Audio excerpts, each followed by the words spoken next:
サラミンナアナルです。中央アジア、ウズベキスタンに興味を持っている方には結構面白いと思うんですけれども、今回のテーマはウズベキスタン行く前に知っておきたいことです。もう本当に行く前にわからないことばっかりですよね。どういった国か知らないとか、情報全くない人ばっかりですよね。だけど、今日は皆さんに行く前に必ず役に立つ情報を、教えたいと思います。それでは行きます。1、皆さんご存知だと思うんですけれども、ウズベキスタンはイスラム教の国です。そして旧ソビエトの国でもありますので、ロシア人もかなりいますし、そしてカザフ人、タジク人、キルギス人、いろんな民族が本当に混ざっているところもあります。ウズベク人がほとんどなんですけれどもね。イスラム教といったら、なんか日本人の人がいつもなんか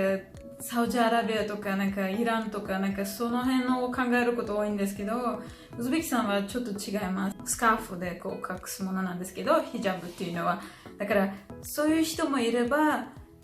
ミニスカートですっごい派手な格好をしている女性もいます。だからそこをちょっとびっくりしないでほしいです。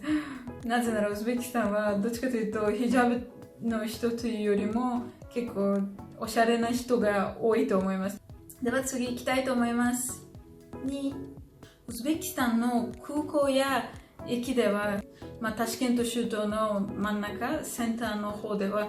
かなり警察が多いです。かなりって言っても100人ではないんですけど、ただちょこちょこ警察の人見れると思います。危ないことないです。怖がらないでください。そして何か起こってんの大丈夫なのっていうわけではないです。ウズベキスタンは結構安全のためテロ対策で警察があちこちいるので、それはもう私もそうなんです。結構慣れてることなんです。だからそこは怖がらないでください。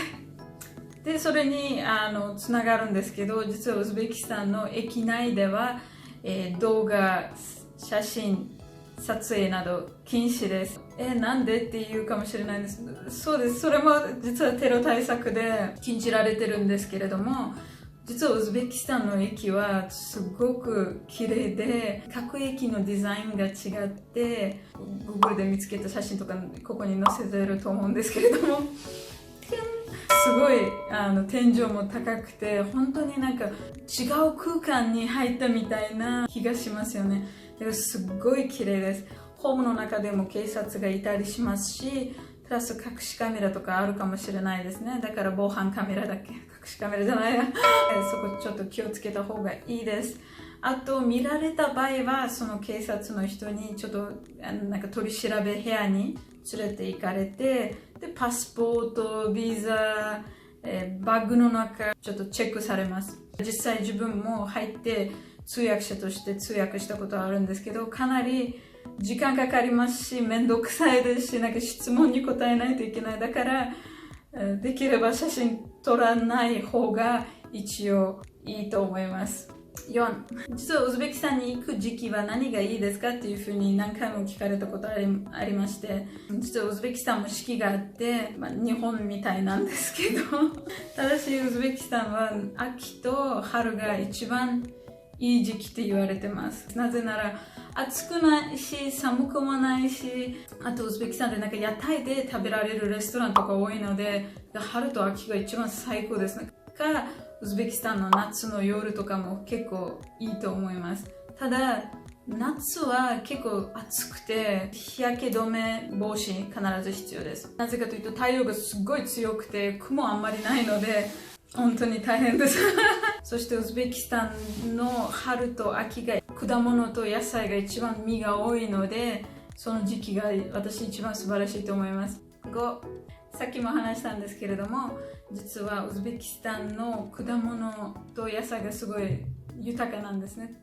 もう春と秋はすごいいいシーズンって言われてます。ただしこれなんか観光客の中では結構問題があるらしいです。果物を食べた後に水を飲んでお腹壊すとか、そういう事件が多いので皆さん気をつけてください。ウズベク人はもともと温かい紅茶が大好きな民族です。コーヒーより紅茶です。だからいつも何か食べた後は温かい紅茶を飲みます。レストランに行く時も水を一つじゃなくてよく紅茶くださいって言います。レモンティーとか、必ずまず果物を洗ってから食べることと、そして果物食べた後はできればあったかい紅茶飲んだ方をなんかおすすめします。ミネラルウォーター大丈夫かもしれないんですけど、なんか水道水はちょっとやめた方がいいかもしれないです。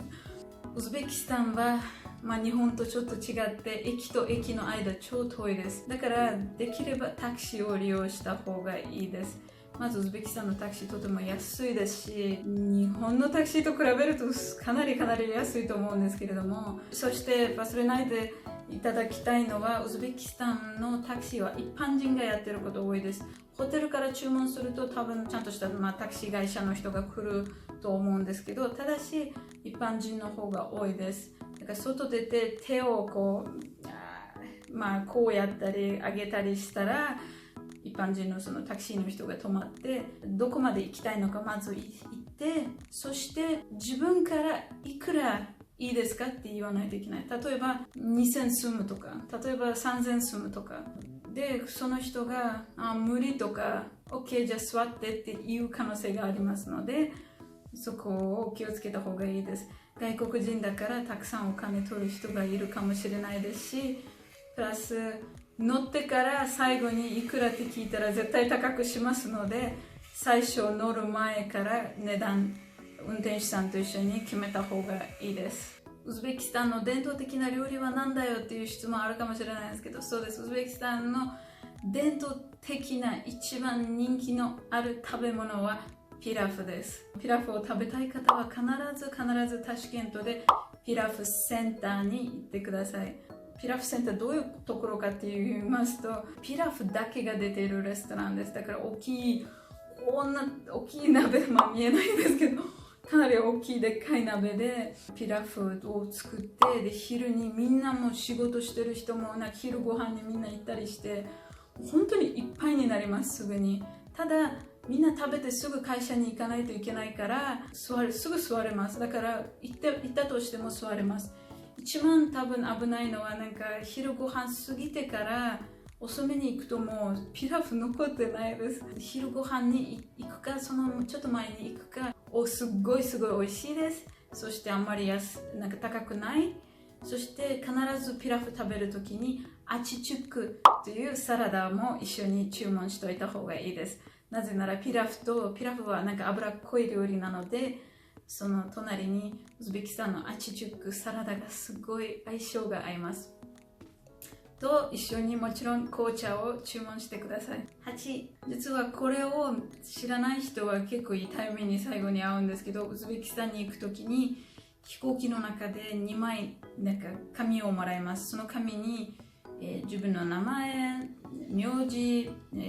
どこから来るか、どこまで行くか、そしていくら持っていくか、どれぐらい荷物があるか書かないといけないです。でそれを2枚もらって2枚も同じく書きます。で書いてから1枚空港で渡して1枚自分に残ります。その紙を捨てないでください。そしてなくさないでください。これとても大事な書類です。実はその紙もし忘れてどっかで残したりなくしたり捨てちゃったりしたら、最後に残ったお金を持って帰れなくなります。ウズベク人なら大丈夫なんですけど、実は外国の人ならお金持って帰れないです。だからできればその紙なくさないで、必ずポケットの中か財布の中か、